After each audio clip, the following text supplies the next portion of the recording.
President Biden is calling for more aid for Israel. Most lawmakers in both parties say they agree. But as WBZ's John Keller tells us, getting those funds through Congress at a time when aid to Ukraine is becoming a hot-button issue could be harder than it seems.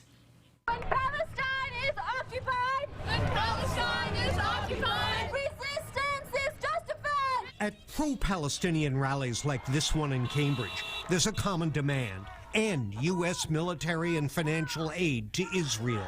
And while some local Democrats seem wary of funding a wider conflict, there must be a de-escalation of the current violence. The United States should... Others are not. Israel did not ask America to de-escalate on September 12, 2001. Let there be no doubt. The United States has Israel's back. This is not a time for partisan politics. To Republican Jewish Coalition CEO Matt Brooks, giving Israel what it needs to fight Hamas is a no-brainer.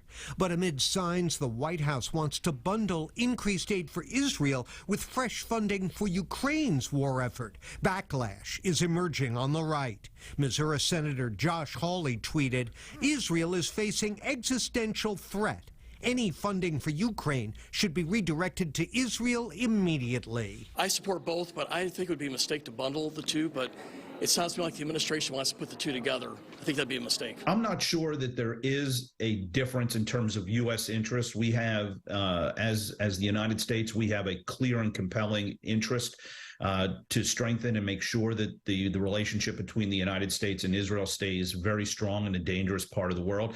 But we also have a clear and compelling interest that we can't allow Putin to win in Ukraine. Well, there's been such shock this week, John, with these images coming out of Israel. So there's a high degree of bipartisan support right now. But what could complicate support for helping Israel over time?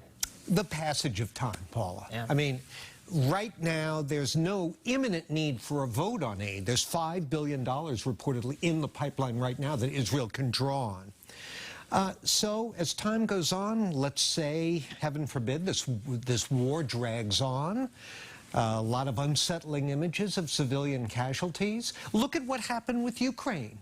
A year and a half ago, everybody was rallying behind them. Still a majority of Americans and in Congress support aid to Ukraine, but that majority has been dwindling. That's what happens sometimes in politics. Time doesn't heal all wounds. No, it does not. All right, John Keller, thanks so much.